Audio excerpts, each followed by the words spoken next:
Shalom Bapak Ibu Saudara terkasih dalam Tuhan Yesus Kristus. Kembali kita berjumpa dengan Bapak Ibu Saudara semuanya di dalam sesi ibadah doa pagi online. Puji nama Tuhan, kita mengucap syukur kepada Tuhan sebelum kita memulai seluruh aktivitas kita. Kita terlebih dahulu masuk di dalam hadirat Tuhan. Kita terlebih dahulu merenungkan firman Tuhan. Maka saya yakin dan percaya sepanjang hari ini kita akan hidup di dalam berkat-berkat Tuhan yang luar biasa. Pagi hari ini saya rindu menyampaikan kepada firman Tuhan dengan membandingkan dua kisah yang hampir sama terjadi di dalam Alkitab, di mana di dalam dua kisah tersebut ada pesan Tuhan yang disampaikan secara implisit. Oleh sebab itu kita akan sama-sama buka kepada firman Tuhan di dalam Injil Yohanes pasal yang ke-21 ayat ke-9 sampai dengan ayat yang ke-12. Yohanes pasal 21 ayat 9 sampai dengan ayat yang ke-12. Nanti saudara bisa membaca secara lengkap dalam pasal 21. Demikian bunyi firman Tuhan. Ketika mereka tiba di darat, mereka melihat api arang dan di atasnya ikan dan roti. Kata Yesus kepada mereka, "Bawalah beberapa ikan yang baru kamu tangkap itu." Simon Petrus naik ke perahu, lalu menghela jala itu ke darat, penuh ikan-ikan besar, 153 ekor banyaknya. Dan sungguh pun sebanyak itu, jala itu tidak koyak. Kata Yesus kepada mereka, "Marilah dan sarapanlah." Tidak ada di antara murid-murid itu yang berani bertanya kepadanya, "Siapakah engkau?" Sebab mereka tahu bahwa ia adalah Tuhan. Jadi dikisahkan dalam perikop ini, ketika para murid Tuhan Yesus semalam-malaman mencari ikan di tengah laut dan tidak mendapatkan seekor ikan pun. Sehingga ketika mereka kembali ke pantai dan berjumpa dengan Tuhan Yesus, Tuhan Yesus memerintahkan untuk mereka kembali menangkap ikan. Sekalipun waktu itu sudah siang hari. Biasanya para nelayan menangkap ikan itu di malam hari. Ya, tidak ada nelayan menangkap ikan pada siang hari. Tetapi karena itu perintah Tuhan, maka murid-murid Tuhan Yesus taat. Siang hari mereka mencari ikan di tengah laut. Dan apa hasilnya? Dikatakan oleh firman Tuhan, mereka mendapatkan sejumlah ikan yang sangat besar jumlahnya. Nah, kita juga akan melihat membandingkan sebuah kisah yang sangat mirip terjadi di dalam Injil Lukas pasal ke-5 ayat ke-5 sampai dengan ayat yang ke-6. Nanti sekali lagi saudara bisa membaca secara lengkap Lukas pasal 5. Kita hanya baca 2 ayat, Lukas pasal 5 ayat ke-5 dan ayat yang ke-6. Demikian bunyi firman Tuhan. Simon menjawab, "Guru, telah sepanjang malam kami bekerja keras dan kami tidak menangkap apa-apa. Tetapi karena engkau menyuruhnya, aku akan menebarkan jala juga." Dan setelah mereka melakukannya, mereka menangkap sejumlah besar ikan sehingga jala mereka mulai koyak. Nah, Bapak Ibu Saudara terkasih dalam Tuhan Yesus Kristus, sekali lagi kita bisa melihat sebuah kisah yang hampir mirip terjadi. Murid-muridnya semalaman mencari ikan, berusaha, dan ternyata tidak mendapatkan seekor ikan pun. Dan ketika mereka bertemu dengan Tuhan Yesus di tepi pantai, Tuhan Yesus memerintahkan sekali lagi untuk mereka menangkap ikan di siang hari. Bahkan murid-murid berkata, "Tuhan, kami sudah bekerja keras sepanjang malam, tetapi ini siang hari, bagaimana kami akan mendapatkan ikan?" Nah, Bapak Ibu Saudara terkasih dalam Tuhan Yesus, dari sini kita bisa melihat ya, bahwa di dalam situasi sesulit apapun, di dalam kondisi yang sesukar apapun, Allah yang kita sembah bernama Tuhan Yesus sanggup memberkati kita dengan berbagai macam cara. Ya, lebih lagi kita akan melihat. Nah, Lukas pasal 5 ayat yang ke-6. Dikatakan oleh firman Tuhan, dan setelah mereka melakukannya, mereka menangkap sejumlah besar ikan sehingga jala mereka mulai koyak. Saudara garis bawahi kata jala mereka mulai koyak. Lalu kita bandingkan di dalam Yohanes pasal 21 ayat yang ke-11. Akan saya bacakan bagi Bapak Ibu Saudara. Simon Petrus naik ke perahu lalu menghela jala itu ke darat. Penuh ikan-ikan besar, 153 ekor banyaknya. Dan sungguh pun sebanyak itu, jala itu tidak koyak. Saudara garis bawahi ya, kalimat jala itu tidak koyak. Kita bandingkan dalam Lukas pasal 5 ayat ke-6, mereka sama-sama mendapatkan sejumlah ikan yang besar. Ya, dan ketika mereka menangkap ikan-ikan tersebut, jala mereka mulai koyak. Tetapi ketika masuk di dalam Yohanes pasal 21 ayat ke-11, mereka juga mendapatkan sejumlah ikan yang sangat banyak. Tetapi dikatakan oleh firman Tuhan, jala itu tidak koyak. Nah, apa yang bisa kita pelajari dari dua kejadian yang hampir mirip ini tetapi ada sedikit perbedaan. Yang satu jala mereka koyak, yang lain jalannya tidak koyak. Nah, untuk lebih jelas lagi, kita akan membuka di dalam versi bahasa Inggris American Standard Versions. Dikatakan di dalam versi tersebut, di dalam Lukas pasal 5 ayat yang ke-6, kata jala itu diterjemahkan adalah the nets. Ya, net dengan akhiran huruf S berarti jumlahnya itu banyak.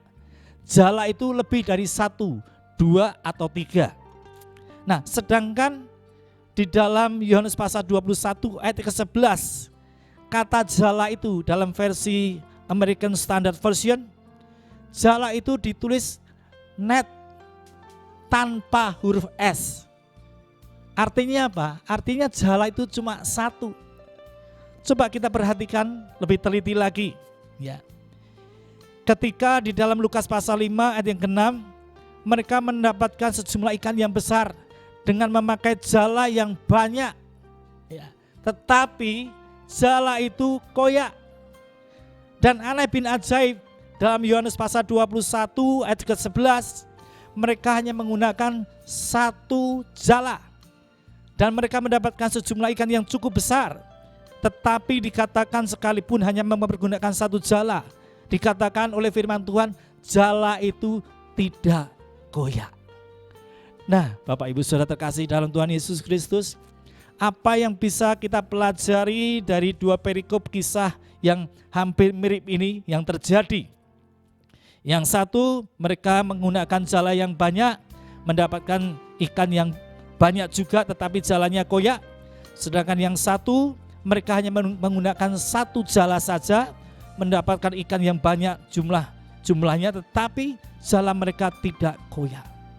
Nah, kalau kita perhatikan ya, kejadian di dalam Lukas pasal yang ke-5 itu terjadi sebelum Tuhan Yesus disalibkan, mati, dan lebih lagi dibangkitkan.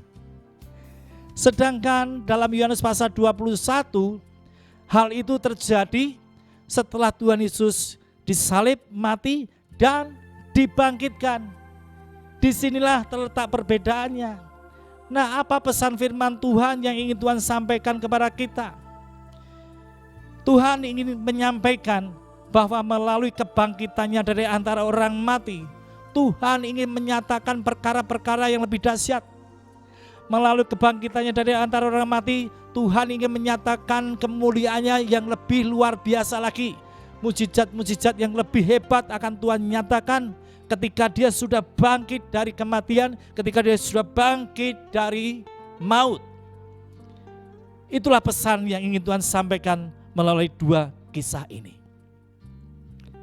Yang kedua, kita akan lihat dalam Yohanes pasal 21 ayat yang ke-11. Demikian bunyi firman Tuhan, Simon Petrus naik ke perahu itu, menghela jala ke darat, penuh ikan-ikan besar, 153 ekor banyaknya. Dan sungguh pun sebanyak itu jala itu tidak koyak. Jadi berapa banyak yang didapatkan para murid Tuhan Yesus pada waktu itu dalam Yohanes pasal 21? Ada 153 ekor ikan yang mereka dapatkan. Bapak Ibu Saudara terkasih dalam Tuhan Yesus Kristus, saya tidak percaya bahwa setiap nama di dalam Alkitab, setiap angka di dalam Alkitab itu selalu ada artinya. Ya. Kata 153 ekor ini bukanlah kebetulan. 153 ekor ini adalah hal yang ditentukan oleh Tuhan. Nah, kalau kita mempelajari angka 153 di dalam bahasa Ibrani-nya adalah Ani Elohim. Apa artinya? Artinya adalah akulah Tuhan. Dengan kata lain, dengan memperoleh 153 ekor ini, Tuhan ingin menyatakan kepada murid-muridnya dan juga kepada kita bahwa dialah Allah, dialah Tuhan sang pencipta langit dan bumi, dialah Elohim, dialah Theos, dan dia Tuhan yang sanggup melakukan segala perkara. Oleh sebab itu apapun yang terjadi hari-hari, situasi kondisi yang semakin buruk, semakin sulit terjadi di sekeliling kita, kita percaya kita punya Tuhan Yesus, Allah yang menciptakan langit dan bumi, Tuhan yang sanggup melakukan segala perkara. Dan kalau dia Tuhan yang sanggup melakukan segala perkara, maka dia juga bisa menolong saudara dan saya. Apapun yang kita alami hari-hari, segala masalah persoalan, badai persoalan dalam kehidupan kita, kita tetap percaya bahwa Allah yang kita sembah sanggup menyatakan mujizatnya untuk menolong saudara dan saya. Pagi hari ini saya akan akhiri khotbah saya dengan sebuah kesaksian yang sangat luar biasa. Tahun lalu ada pasangan suami istri yang datang ke rumah saya. Sang istri sudah percaya kepada Tuhan Yesus, demikian juga semua anak-anaknya. Hanya bapak ini saja yang belum percaya kepada Tuhan Yesus. Mereka berdua datang ke rumah saya dan bapak itu di dalam kondisi keadaan yang sakit dan lemah tubuh jasmaninya. Dia katakan kepada saya, "Pak Pendeta, tubuh saya sakit. Tangan saya tidak terasa, bahkan ketika dicubit pun tidak terasa.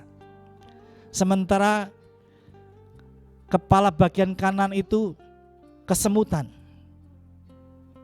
Saya percaya ini merupakan tanda-tanda penyakit stroke.